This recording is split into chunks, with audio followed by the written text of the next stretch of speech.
Welcome to the call. My name is Charles Chamberlain, and I'm the Executive Director for Democracy for America, which has been empowering over 1 million members across America to fight for progressive change for the last 10 years. That means we've elected over 802 people to office at all levels across this entire country. We truly believe in the 50-state strategy, and we deliver. During this call with George Lakoff, which should last about 50 minutes, we're going to discuss how to win the framing war, and we're going to hear from State Senator Nina Turner about our progressive values-driven campaign to become the Secretary of State in the critical battleground state of Ohio. We'll close by taking a few live questions from members across the country. So if you've joined this call on your phone and would like to ask a question, please press 0 now. If you're listening to this on the live stream, you can send questions to info@democracyforamerica.com or call the number listed above the live stream. And of course, this is Democracy for America, so we're not just talking tonight, we're taking action. That's why we're encouraging everyone listening to sign up and make calls in support of our endorsed candidates in tight races around the country. And in case you didn't know, DFA Dialer, our call from home program, is different than most call programs run by our allies like Move On. Our calls are coordinated directly with the campaign, so we're able to share all the info we gather with the campaign, making it easier for them to lock in the volunteers and the votes and get their votes to the polls on Election Day. And on top of that, our program is easy for you because you call into one simple number, and our phone system connects you directly with the voters we need to hit, one after another. No wrong numbers, no answering machines, and no busy signals. And of course, we provide all the call scripts you need and are available to help with any questions as they arise. So frankly, it's a great program, and it's going to make the difference in the critical races we need to win to save the Senate. So you can sign up right now by clicking the link, sign up for a DFA dialer shift, next to the live web stream, or by going to democracyforamerica.com/win2014. You're going to hear this address a couple times tonight, but I'm going to give it to you one more time right now. That's democracyforamerica.com/win2014. And with that, I'd like to pass this over to our chair, Jim Dean. You here, Jim? I sure am, and thanks so much, Charles. And folks, I just want to thank all of you for taking time out of your schedules to be on this call and join with us and State Senator Nina Turner, who is running a very courageous and winning campaign, and as well as Professor George Lakoff, the author of Don't Think of an Elephant. I really want to also extend my thanks to both State Senator Turner. This is such an incredible race that she's in right now. She has just been fantastic. She is a great messenger. And the Secretary of State's office in Ohio is critical in the battle for election integrity, in the battle for the rights of voters, and also will be critical in the 2016 elections as well as this year's election. So really, really appreciate State Senator Turner, you're stepping up to the plate on this. And as always, I am also very deeply grateful to the work of George Lakoff. I think many of you remember that the first edition of Don't Think of an Elephant, which came out back in around 2004, it was so incredible to see how many DFA members, DFA groups around the country took this book up and took the work of George Lakoff up for discussion. And in many respects, it sparked a national conversation because it empowered people, just like all of us, to think and discuss issues effectively, but in our own words, versus the kind of scripted talking points that we often get from institutional folks in D.C. or in other centers of power. It was a tremendous, tremendous tool, if you will, certainly piece of work, body of work, book. And I really believe that the service that George is doing by introducing the next edition right now, Don't Think of an Elephant, is absolutely critical to the work that we do in, again, this year in getting good people like State Senator Turner elected to office, but also in 2016. And so I'm going to first take this opportunity to introduce George Lakoff, who has become so important to the progressive movement, has been so important to helping us talk about issues with other folks, and certainly for me personally, helping me talk about issues to some of the more Republican members of my family over Thanksgiving. But more effectively, I'm on the way out to go canvass and phone bank for the next 2 weeks, and really am very grateful to George for, in a way, holding my hand. So without further ado, Again, I would like to welcome and also thank George Lakoff. And George, appreciate your being on with us. What a pleasure, Jim. It's really a delight to be working with DFA actively again. I've been following all that you've been doing all the way through as a DFA member. Let me begin very briefly with a distinction between framing and messaging. You do framing all the time. Framing is about thinking. It's about ideas. And all ideas are activated, by words. Words mean things. And words are defined with respect to mental structures. If I say something like surgeon, you get an idea of an operation, a patient, scalpels, an operating room, and all the things that go along with that. And certain things are not there. Herds of elephants don't come through the operating room, hopefully, and so on. The idea is that you have a frame is an idea, and that words activate those ideas. And the second thing is that all politics is basically moral. What do I mean? Very simple. If a political leader says, here's my policy, do what I say, the assumption is that it's right, not that it's wrong. They don't say this is wrong, it's evil, do it. And they don't say it doesn't matter, but do it. They do it, say, because it's right. And you have different policies because different political leaders have very different ideas about what morality is and what right is. Conservative morality is very, very different from progressive morality. And the major thing about frames is that they are unconscious and automatic, and you don't notice that they're there. But they are. And what they do is they determine how you think. They are there physically in your brain, and you can only understand what your brain allows you to understand. And if someone hears a fact or a claim that does not fit what their brain allows them to understand, they will either laugh at it, ignore it, or ridicule it, or think it was stupid. And that is why conservatives and progressives talk past each other all the time.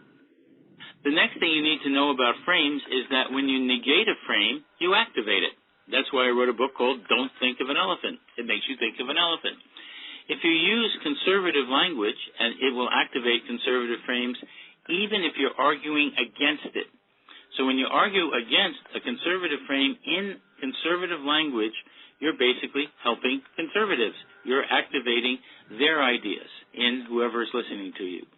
That's why it's important to understand your ideas, even though they're largely unconscious, and why it's important to get language that expresses what you really believe. Framing is not about spin. Framing really is about telling the truth, about saying what you believe and being very effective at it. And it's very important to understand what progressives believe in general. For example, what is the progressive moral system behind this? The progressives have a different view of democracy than conservatives do. Democracy for a progressive says that people care about each other. Americans care about other Americans. They care about people in general.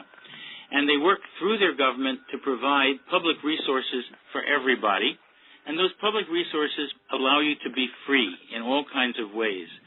For example, if you are running a business, you need public resources. You need roads and bridges and sewers and electric grids and satellite communications and public education for educated workers and thousands of other things that you need, that you must have, that are there because the public has provided for them. Without public provisions and public resources, you can't run a business, you can't work in a business. You're not free to actually work in any kind of business at all and to make a living. And the same is true of private life. In order to have a private life that makes sense, you're going to need certain things. You've got to need health. You need food that's safe, and then you need to have a Food and Drug Administration to make sure of that. You need to be free of disease, especially now with two diseases coming about in the country. You need the Center for Disease Control. And you need food safety. You need health. You need places to live. You need to be secure in your life. You need workplace safety. You need one thing after another, product safety. all sorts of things that we all provide through the government, but we provide for each other. The government is our resources, and they allow us to be free. If you don't have health care and you get cancer, you're not free. You break your leg, you don't have health care, you can't move. You're not free. If you're not educated, you're not free to understand all of the things that are open to you. You're not free to develop the skills you need to have a fulfilled life. You're just not free. All of these things are required in order to be free. And this is crucial. Freedom is the essential part of what constitutes democracy. And the provision of public resources is crucial. The private, whether it's private enterprise or private life, depends on the public. And conservatives have exactly the opposite idea. For conservatives, democracy means what they call liberty. What is liberty? It means to be free of the government telling you what to do, to regulate things, to provide for you. They believe that if you take public provisions, that you become weaker. They believe that everybody should have personal, not social responsibility. They believe that the government should not be, and other people should not be, providing for people who need help. They should be helping themselves. And moreover, they believe strongly that they don't have a responsibility to the rest of society to help other people, except for their families, of course, and perhaps friends in their community or their church, but mainly, not generally, for society.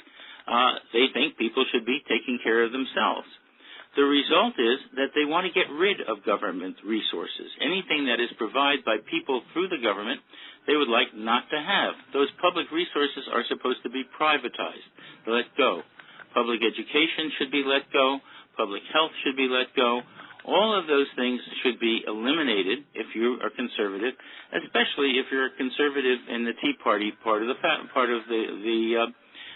Republican Party. So the elections that we are about to have are crucial.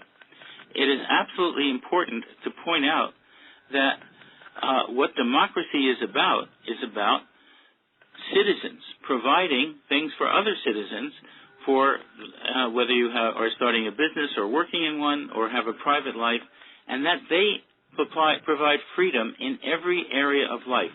And we're going to go through this in detail when we get into the details of freedom, but virtually everything we're going to talk about has to do with these essential values. Now, why are values important? They're important because they define who you are as a person.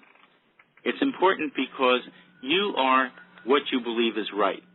And people vote on the basis of what they think is right, not on the basis of what they think is wrong or doesn't matter. And that is crucial. When you're arguing things and you just try giving the facts without the moral basis are meaningless. They have to fit what is moral about that. And that is absolutely crucial. George, this is fantastic stuff, and I really appreciate you opening up with that. It's very helpful. I want to give DFA members a chance to make sure that they're getting in their questions. So if you don't mind, I'm going to take one moment here just to remind everybody what to do. So if you've called in to this call, and so you're on your phone, the easiest way to submit your question is to press 0 now. And it'll take you to a screener where you can talk about your question. You'll still be able to hear the call once you've done it. If you're listening to the live stream on our website, you can send questions to info@democracyforamerica.com, or you can call the number listed above the live stream. So remember, you can either send an email to info@democracyforamerica.com, press 0 on your phone right now, or call the number listed above the live stream, and then we can take your questions. With that in mind, perhaps the best first question to ask you, Professor, would be, what prompted you to write an update? What made you decide that it was time to add new chapters and to revisit the well to get new information out to us? Well, what happened was very simple. All sorts of things went wrong. For example, in let's say 2008, 2009, after Obama was elected, he took a survey. And the survey indicated that there were certain provisions of a health care law that people would want, and that they were popular 60 to 80%. You know, the You know what the provisions are. There are no caps, no preconditions. You can put your college-age kid on your health care insurance and so on. And they're still 60 to 80% popular. No conservative ever attacked any of those provisions. No conservative said, yes, we should have caps on how much we spend on cancer, or if you're pregnant, you shouldn't be able to get insurance. Nobody said that at all. What they did was attack morally. They attacked on two grounds, freedom and life. They said this was a government takeover, and it was death panels, and they repeated it over and over, government takeover, death panels, etc. And the president simply repeated the list of facts, namely what all the provisions were. And there were about 24 of them, and he kept listing them over and over. And the result was that people understood the moral issues, and they heard about morality more than they understood what was going on with all of those different provisions. And as a result, the Tea Party started taking over because, why? Very simply, people heard that this was attacking their freedom and through a government takeover, and it was immoral because it was against freedom and life. This is something that should never have happened. The administration should have done better and known better. I wrote about it as soon as it began, but it didn't matter. What happened was that the communication system that came out of the administration didn't work as well as it should have. It needed to work better. And there are many other cases like that we're going to be talking about today, where the Democrats who have learned a certain amount about framing and about messaging, they've learned some of it, but there's more that they have to learn. And the big thing they have to learn is that all the issues are freedom issues. That's great, and very helpful. Professor, we internally have been trying to figure out why there has been this beeping sound that you mentioned at the beginning of the call. And we actually think it's quite possibly your phone because when we muted you, it stopped beeping. So what we'd like to do is give you a moment to maybe call in from a different line. And while you do, why don't I jump to Nina Turner and talk briefly about her race for Secretary of State, and then we'll get back into hearing you talk and doing the questions so that hopefully we can fix the problem with the beep. Does that work for you, George? I'll try it on my cell phone. It's not going to be as good as this, but I'll try. We can get rid of it. That'd be great. That'd be great. I think that'll work. Thanks so much for doing that. All right. So with that in mind, then instead, what we're going to do real quick is jump to a little bit later in the call. Hopefully, Nina, you're on the line and still ready to go. Are you there, Nina? I am here. Fantastic. All right. Well, let me introduce you. So I want to make sure everybody knows who State Senator Nina Turner is. She is a fantastic rising star in the progressive community. She's running one of the most important races in the country. That's for Ohio Secretary of State. I don't know how many people on this call have been following, although I think we're all political junkies, so we're pretty aware of how bad it is in Ohio when it comes to their track record of Secretary of States that have just used the law or manipulated the law to disenfranchise voters and make it much harder for Democrats to win, when the reality is we have the votes to make it happen. Nina is running a fantastic campaign.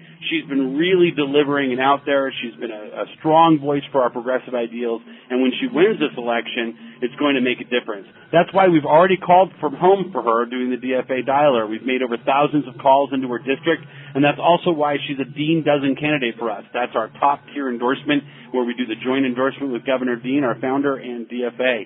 So with that in mind, I'd like to welcome you to the call, Senator Turner. Thank you for being here today.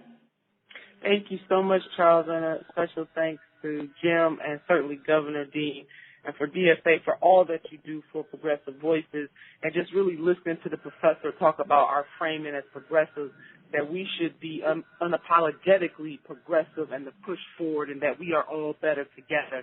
And that is why I am running for Secretary of State in Ohio.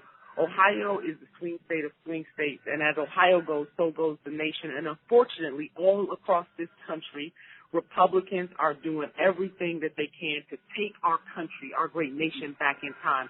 Now, all of us here, we understand that our country did not start off on the right footing. Everybody wasn't equal when we started. But one thing we can say about the United States of America, we have been a nation of progress. And it is up to progressives to continue to stand up and to speak up. And the greatest equalizers that we have where your socioeconomic status doesn't matter, your gender, your ethnicity, your sexual orientation, none of that stuff matters. When we go vote, we are all equal.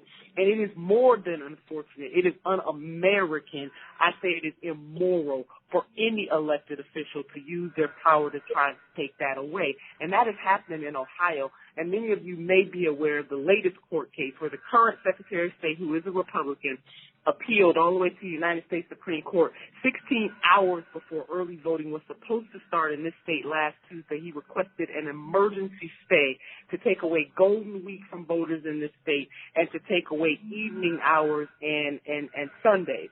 And again, this what he did, along with the Attorney General, has a disproportionately negative impact on African American voters, low-income voters, and homeless voters.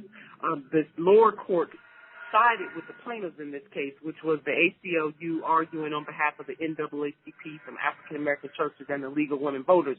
And it was a righteous fight. We won on the lower court, but at the last minute, the current Secretary of State got that stay. And so we have less voting opportunities in the state of Ohio than we did the year before that and the year before that, and that is wrong. You know, Dr. King defined it very clearly that injustice anywhere is a threat to justice everywhere. And because there is a correlation between the ballot box and the bread box, because we are interlinked to our neighbors, if they are doing well, we do well. If they're not doing well, we don't do well. If our children are being educated, we are creating a great nation. If we are taking care of our elderly population, we are creating a great nation. If we're not doing those things, then we are not. And for the first time in our country's history, our middle class, America's middle class, is not the wealthiest. All of that is tied to the types of people we elect to office. And that there is no such thing as an off-year election. Every single year we must be on and popping, and that electing a school board member is just as important as electing the President of the United States of America. And we cannot jump over 2014 to get to 2016, and that's why what DFA does, and for all of you on this phone, is so important. I can win this race in the great state of Ohio. I am in a statistically dead heat with my Republican opponent, but I need help from progressives all across this country, and that's why I want to thank DFA. And would you please consider being part of the DFA dialer, because for every progressive that you help win races across this country, we help the greater whole. We are better together. We are our sisters and brothers keepers. And voting, democracy, our democracy is stronger when people can exercise their right to vote, both great and small. And I don't know about you, but I am sick of elected officials that preach a gospel of scarcity when it comes to the 99%, but a gospel of prosperity when it comes to the 1%. It is wrong. We must continue to stand up. We must continue to fight, and I will win this race, become the next Secretary of State of the great state of Ohio. As Ohio goes, so goes the nation. So thank you again so much, DFA. Please support the DFA dialer. We need you. There are progressive candidates all over this country who need your help. The best way to build a house is not from the top to the bottom, but it's from the bottom to the top. We need strong foundations from local, regional, state levels of government all the way up to the presidency. But we cannot get that unless progressives fight the good fight. Wow, that's excellent and well said. Absolutely well said. The web address you can go to sign up for the next DFA dialer shift is democracyforamerica.com/win2014. So that's democracyforamerica.com/win2014. If you go to that website, you can not only sign up for DFA dialer shift, but you can also click the links to find our endorsements above, and you can contribute directly to Nina Turner's campaign as well. Nina is running a fantastic race. She really needs our support, and it's not just calls. When we can contribute to candidates, it does help make a difference. So please keep that in mind. And supporting all the progressive candidates we've got going. So thank you very much, and Nina, I very much appreciate you taking a moment to talk about our race, and I'd like to have you stay on the line for questions as we go to members for questions. George, are you back on the line? I'm back on the line. Can you hear me? Yes, fantastic, and the beep is gone, so it looks like we've solved it. Thanks so much for doing that. George, I know that the next question I actually already had in the queue was members were asking, evidently Bernie Sanders has started using a phrase where he frames the economy by calling it the Walmart economy. And members are wondering what you think of that framing. Is that a good way of using your messaging tips, or weak, or any thoughts you have on that? We'd love to hear. It's very weak because most of the people experience Walmart by getting low prices. When he talks about the Walmart economy, he's talking about people who are already progressive, who understand what Walmart is doing both in other countries and to its own employees, and how badly they're treating people, and how they're squeezing, money out of all sorts of folks. But most people don't know that. Most people think of Walmart as a place where they just save money, and they get cheap goods from other countries, and that's fine with them. And I don't think that's going to work, to be honest. I don't think you're going to convince one conservative that the Walmart economy is a bad thing. Excellent. That's really great to hear your feedback on that. It's funny, when I heard it earlier today, I thought it sounded smart, and then hearing your thought on that, that's also really smart. It really goes to show how important framing is and how it works. With your brain, I went straight to the thinking of, Walmart's terrible, and Walmart is ruining our economy because of their low wages. But you're so right that for the people that are less politically engaged, it makes sense. They think low prices. Really, really fantastic answer. I would like to take a question from our members, and I think this first question that I have it could go for either one of you potentially, because I know that Ms. Turner, you've got pretty hardcore Republican opposition. So we have Frederica Pura, I believe, I probably butchered your name. Are you on the line, Frederica? Yeah, it's actually Federico. Yeah, it's Federico. Sorry about that. No problem. Professor Lake, Nina Turner, I'm impressed with you. I will look you up and try to contribute any way I can. I'm very, I've been following you, Professor Lakoff, for a long time. I love your work. You woke us up many years ago. So I have a question. In trying to activate frames surrounding shared responsibility, unity, empathy. I wonder, and in trying to define the opponent, I wonder what would be a good phrase to use, sort of similar to extreme individualism, or maybe extreme individualism works, or go at it alone, type of thinking, go at it alone, or extreme individualism. And then also have another thing. Let me just ask you two other things very quickly. So the other thing is for as far as the people in terms of foreign policy, the people who are trying to push for a ground invasion in the Middle East, is basically boots on the ground, the toxic metaphor on that. And then a third question is in terms of with the word abortion, should we be focusing on unintended pregnancies, or is that the term that you prefer, or what about accidental pregnancy, or I've heard unwanted pregnancy? That doesn't work for me very well. But so I'll just be quiet and listen, okay? Thank you very much for your questions. They're good, very good and important questions.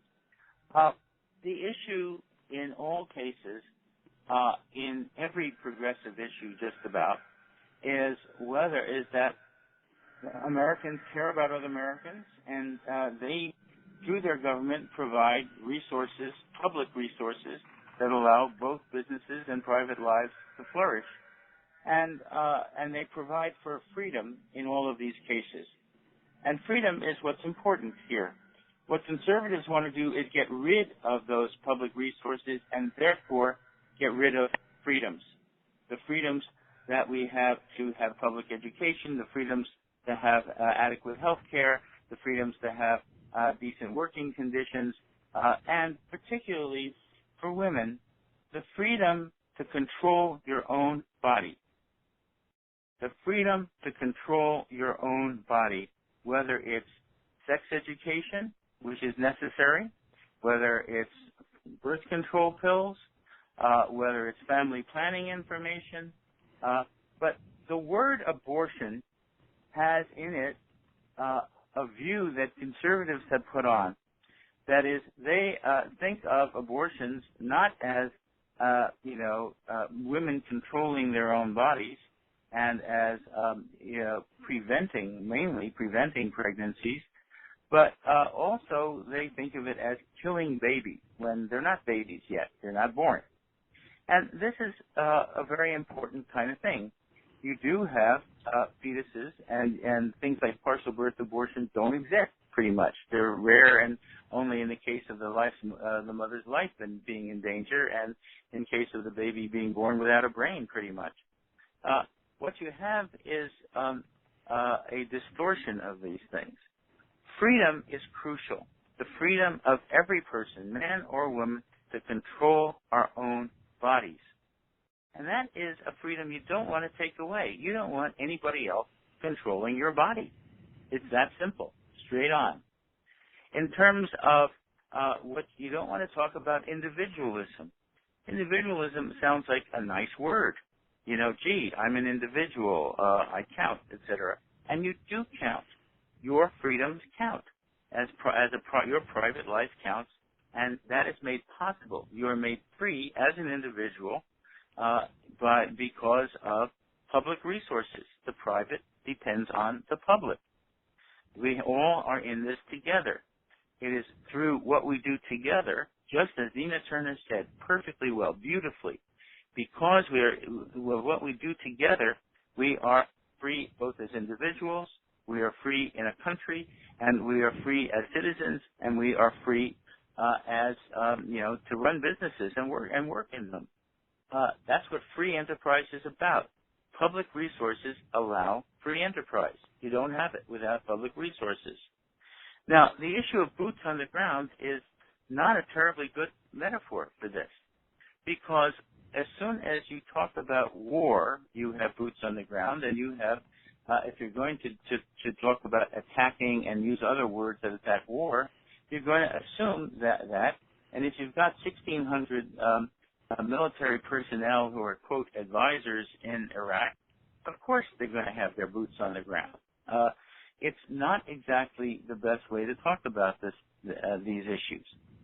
The issue has to do with how we are defending freedoms in every place we can, for as many people as we can, as effectively as we can, with whatever really works. And the question is, what works in defending freedoms and making people more free? That is what is involved here. And the question of should we have soldiers going in and fighting on the ground has to do with the fact that, one, they're not very effective. They were not effective in Iraq and Afghanistan, and they would be kind of disastrous, and it would kill lots of people of our kind. And not only that, it would they wouldn't work very well. Basically, people in Iraq have to be taking care of Iraq. And yes, they need help, but calling it boots on the ground is just asking for trouble, because as soon as you even raise that phrase, you're thinking of soldiers and you're thinking of war. As soon as you say boots on the ground, you have a war image. Even if you say no boots on the ground, it's like saying don't think of an elephant.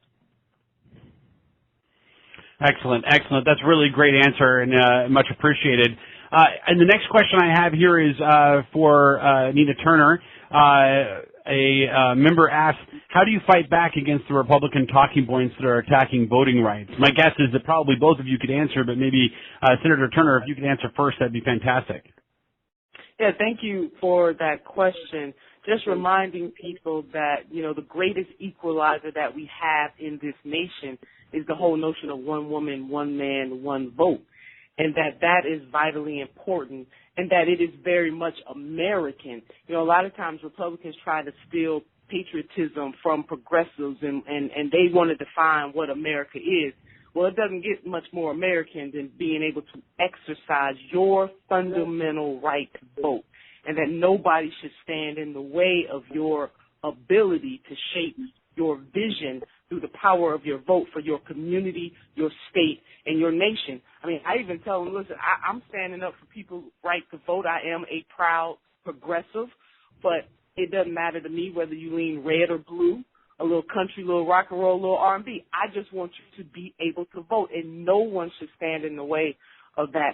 And most people, you know, when you break it down to them in that way, that there is a correlation between the bread box and the ballot box. If you care about your schools, you must vote. If you want your roads paved, you must vote. If you care about a woman's right to control her own body or make dollar for dollar as a man, you must vote. If you care about voting, you must vote. And so I really try to talk to the person from where they are and the issues that they care about, and then I draw it back to the ballot box, because everything starts and ends at the ballot box. That's fantastic thinking. Yeah, you have anything to add, George? Yeah, she's exactly right. Let me add a couple of small things. When she said no one should prevent voting, should stand in the way, the issue of voting is access. Do you have access to vote?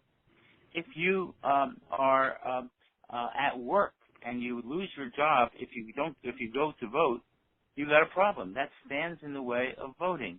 If you have a family to take care of and you can best vote on Sunday, that gives you access to vote.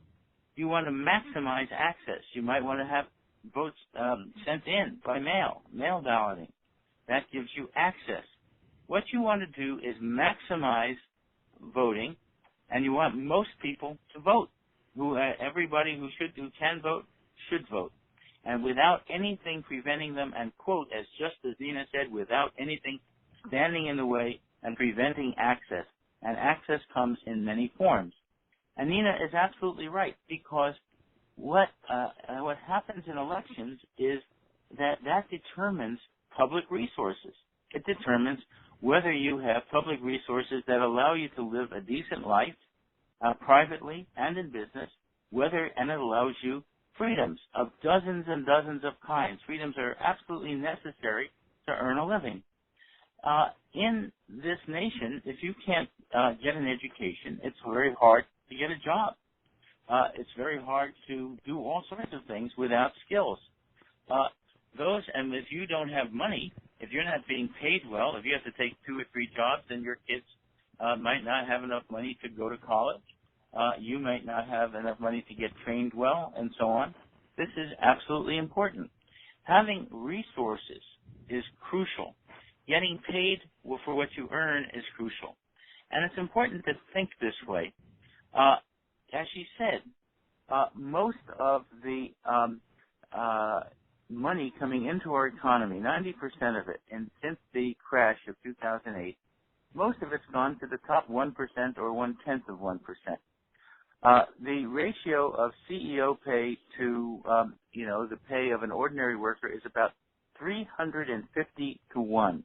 Now, try to conceive of it. Think of a line that's 350 times longer than another line. Can you imagine it in your head?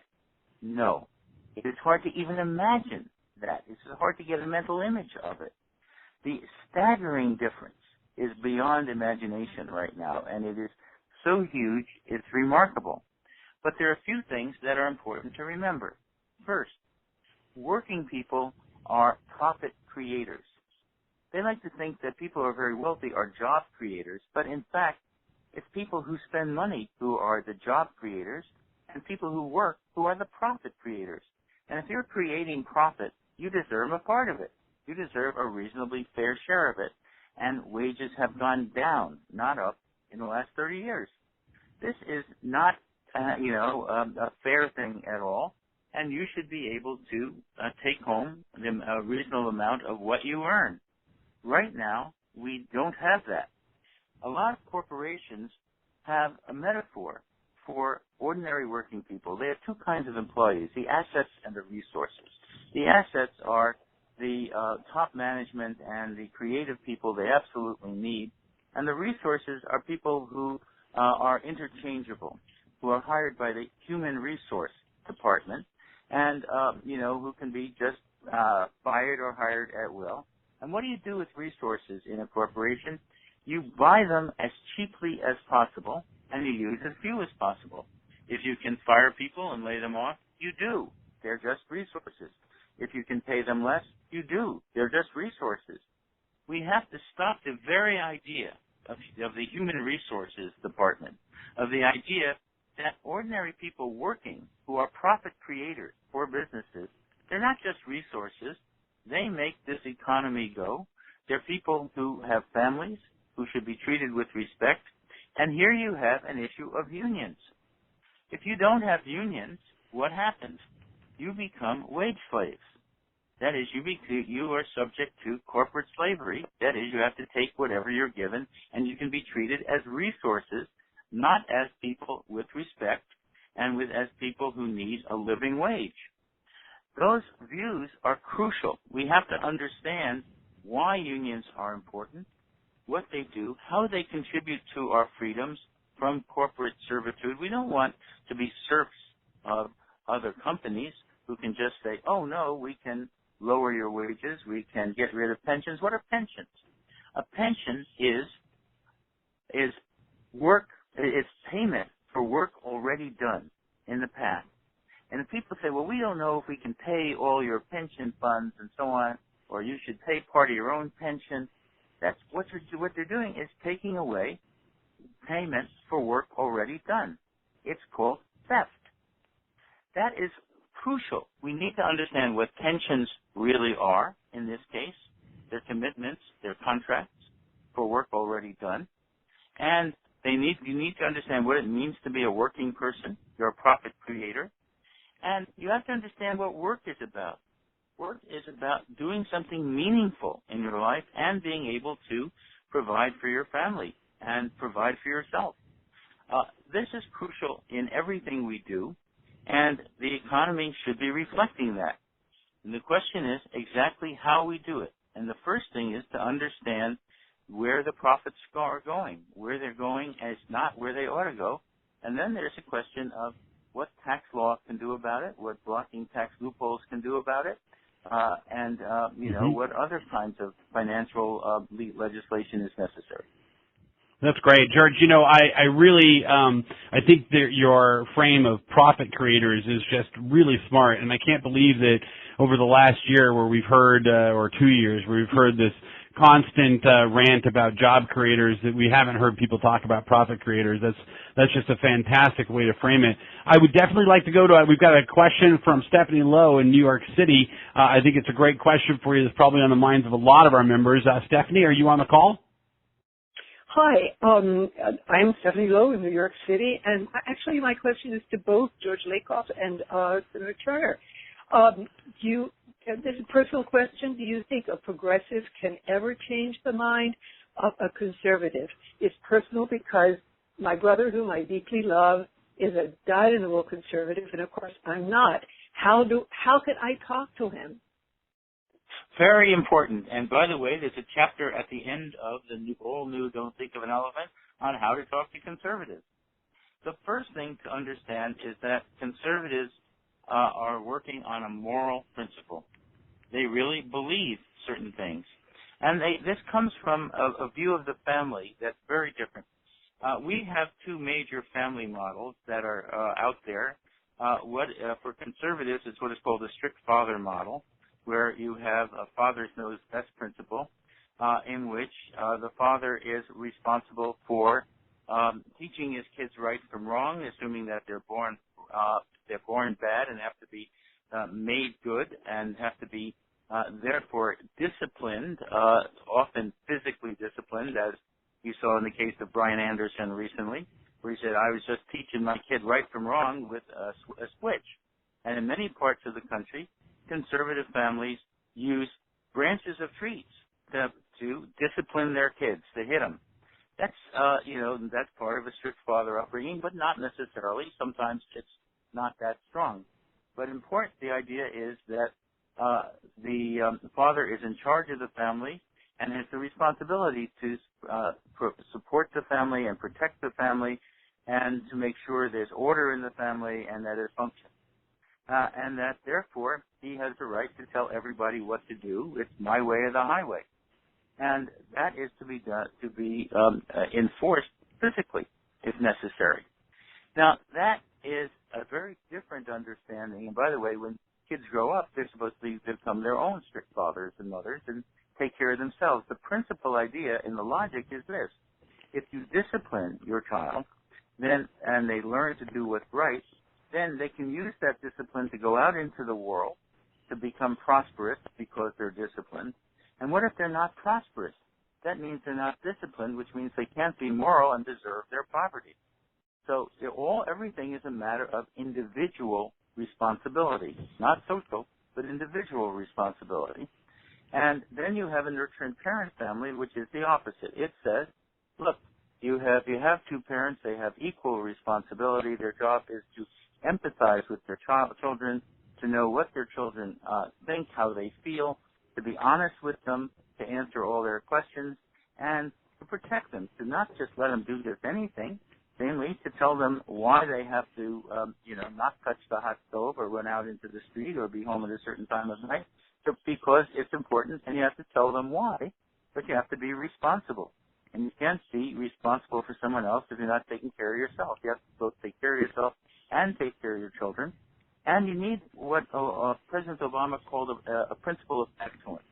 You have to do as much as you can, as well as you can, because both you and your children are supposed to be fulfilled in life. Fulfillment in life takes work. It takes discipline, but discipline of a different kind, not discipline that comes from being beaten or punished, but discipline that comes from caring and being responsible toward others. And what you do in a nurturing parent family is you raise your children to both take care of themselves, to take care of others, to empathize with others, and to be fulfilled in life, and to have a principle of excellence about their lives. That's what that kind of family is about. Now, what's interesting is that many people have experience with both kinds. And in fact, and these families map onto conservative and progressive principles in politics. That is, conservatism is basically a strict father enterprise, and progressivism is a nurturing parent enterprise. But what was interesting about this from the point of view of the brain is that many people are both. They're what I call biconceptuals. They can have both moral systems and flip back and forth between them. And not only that, they can apply them to different things. So you can be conservative about financial issues and progressive about social issues, or the reverse. And what's interesting is what is called a moderate is not a set of principles. There's no ideology of a moderate. What's called a moderate is that if you're a moderate conservative, you're mostly conservative, but you're partly progressive. You're progressive on some things. If you're a moderate progressive, you are mostly progressive, but you're conservative about some things, and that this is normal. It is kind of there all the time. And even relatively extreme conservatives are progressive, that is, nurturing within their families, within their communities, and so on. And this is a very important thing to understand. It's rare to have people who are conservative on many political issues who are never nurturant on anything. They're nurturant on all kinds of things.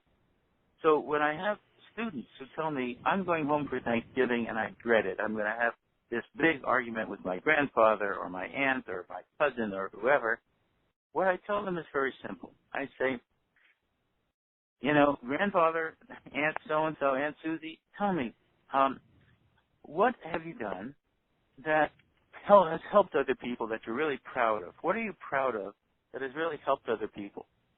And what happens virtually every time is I get students coming back saying, I didn't know that my grandfather did at least 3 terrific things. I may disagree with him on all kinds of stuff, but there are 3 things where he's been really very good at. And I suggest to them, keep talking about those things. Because when you talk about things to people who are partly progressive, and most people are in some way or other, what you're doing is activating the nurturant parent part of their brains, the nurturant part of the brains, the part of the brains that care about other people. And that makes them more progressive. It makes them more caring. That's how I suggest you talk to conservatives. And talk to them with respect. And by the way, I want to say that about respect, because they're coming from a moral position that they really deeply believe. And if you think about conservatives in this country, a lot of liberals will think, well, they're just not informed, or they're stupid, or they're mean, or they're greedy, when in fact they have a morality they actually believe in. And that is why a lot of poor conservatives vote against their interests. They're voting for the moral system they believe in, and that defines what their identity is. George, I think that this is one of the best sections in your book, and I really want to encourage everyone on this call. If you haven't bought the book yet, you should buy it. If you have bought it, this is a section, absolutely must-read section. You should memorize it. Really great thoughts that you have there, George, and they really make a lot of sense. Nina, if you're still on the call, I know Stephanie was interested in hearing your thoughts on how you could answer the question of, is it possible for progressives to actually change conservatives' minds? How should somebody talk about, say, your race to their conservative brother-in-law who lives in Ohio? Well, thanks for that, Charles. And I certainly agree with the professor. I distill it down to talking to people's hearts and not their heads, and finding what you have in common. So I just want to give you a very real example. When I am on the stump and I'm talking to labor groups, and a lot of labor groups, especially if they're safety forces, they tend to lean very conservative. And so I talked to them about what happened in our state in 2011 when Republicans attempted to take away their collective bargaining rights. Not attempted, they did take away those rights via the legislature, and we had to collect signatures and put a referendum on the ballot. And we were able to get over 60% of the voters in this state to side with the House of Labor, public sector workers. Now, all 60% of those folks do not belong to the House of Labor, but we were able to talk to their heart. But what I say to my conservative brothers and sisters in the House of Labor is I want them to remember what they went through in 2011, where we all had to bind together, both those folks who are protected by labor unions and those who are not, based on what we have in common, that workers should have the right to sit across the table from management as equals and to bargain for wages, to bargain for conditions. And so I say to them, I want you to remember, if somebody walked into the room tonight and put both their feet on your neck and tried to choke the life out of you, you would never forget that for 1,000 lifetimes. So why is it that you would forget that the people who've been elected to office to create pathways of opportunities for all of us, pathway of opportunities for your children so that you can feed your children, so that you can pay your mortgage, so that you can send your children to college, so that you can live a good life. But through public policy, they try to take that away from you. You should vote your self-interest, your family's interest, and not lean to one political ideology. Now, they visualize that quite clearly, and they all get the message. So that's just one example of how I communicate with people who may not necessarily be as progressive as I am. I touch their heart, and I meet them at their self-interest, because everybody, whether we're progressive or not, people are self-interested, and self-interest does not have to be a negative. We want people to be self-interested in a way that helps the greater good, and we have to remind people that we are all in this together, and that whether you are Republican or Democrat, liberal, progressive, or somewhere in between, if somebody is trying to take away the livelihood of your family and your children and your community and generations unborn, that you have an obligation to stand up for that. That's fantastic, and you've got me energized and excited, which gives me a really great point for me to. I want to make sure that everybody in this call remembers we're not just talking about winning back the frame, but we're actually doing something about it. That's why we're encouraging every single person, everyone who's joined us tonight to listen to this call. We need you to sign up for DFA Dialer 2. We need you to make phone calls. Democracy for America is working to elect progressive candidates up and down the ballot by making these calls through the program. All you need to have is a computer and a phone, and you can help turn out voters across the country. So to sign up so you can get started right away, tomorrow night, Wednesday night, we're calling for Bruce Braley in Iowa to make sure that we win against that terrible Tea Party candidate that believes that we should impeach the president, thinks we should cut Social Security. We can beat her with a fantastic Democrat, Bruce Braley. We're making those calls tomorrow night. And on Thursday, we're going to be calling for Shenna Bellows in Maine, who's up against Susan Collins, who is not the moderate that she has a reputation for. She votes with the Tea Party every time. She voted to shut down the government, not once, but twice over Obamacare. These are two great Senate candidates, and it's an incredibly important time for us to do everything we can, pull out all the stops to make sure that we hold the Senate on November 6th and keep it in Democratic control.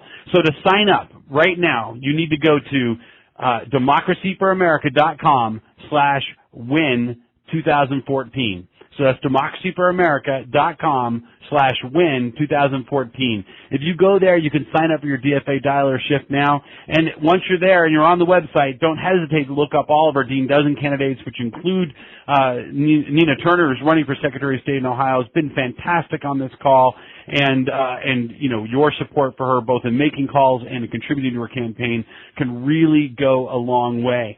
So with that, I'd like to wrap up the call. I want to thank Professor Lakoff for joining us.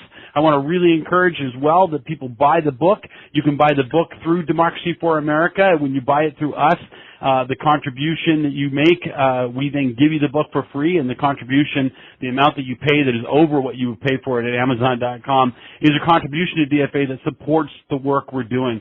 So it's very helpful. So I really would love to encourage everyone to buy the book through DFA by doing a contribution, and we give it to you. That said, if you want the book right away and you don't have the resources to give us a little bit extra money to help support this campaign, you can also buy George's book directly through Amazon.com or through Pal's Books or one of any other number of websites that allow you to buy the book directly. So I really want to thank you, Professor Lakoff, for being on the call today. Thank you.